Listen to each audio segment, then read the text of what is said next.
তীরে এসে তরি ডুবানো এটা একমাত্র বাংলাদেশি ব্যাটাররাই পারে, এবং আকবর আলী তার ব্যতিক্রম নয়। 131 রান যখন করছিলেন তিনি, তখন কিন্তু সেটেল ব্যাটার, এবং তখন একটা ব্যাটারের সব থেকে দায়িত্ব থাকে যে ম্যাচটা অ্যাটলিস্ট ফিনিশিং করে আসা। দেখেন একটা সময় দক্ষিণ আফ্রিকা যে ধরনের চেস দিছিল, আকবর আলী বলেন, আমার সব থেকে কটূক্তি লাগছে সেটা হচ্ছে আরিফুল ইসলামের ব্যাটিং। ভাই এরকম ব্যাটিং ওর কাছ থেকে কখনোই এক্সপেক্ট করিনি, কিন্তু আকবর আলীকে হেডস অফ টু ম্যান।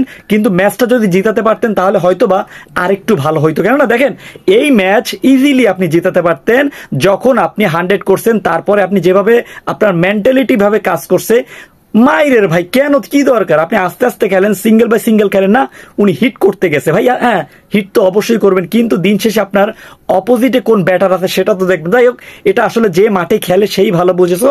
আপনার কাছে কি মনে হয়, তীরে এসে তরি ডোবানো কি একমাত্র বাংলাদেশিদেরই কাজ? সো এমনটাই হচ্ছে এবং এমনটাই আজীবনে হয়ে যাবে। আমি মনে করি যে বাংলাদেশি ব্যাটাররা অলওয়েজ এমন করে আসছে। সো আপনি কি মনে করেন যে এই ম্যাচটা জিততে পারতো কিনা বাংলাদেশ? প্লিজ কমেন্ট করে জানান। ধন্যবাদ।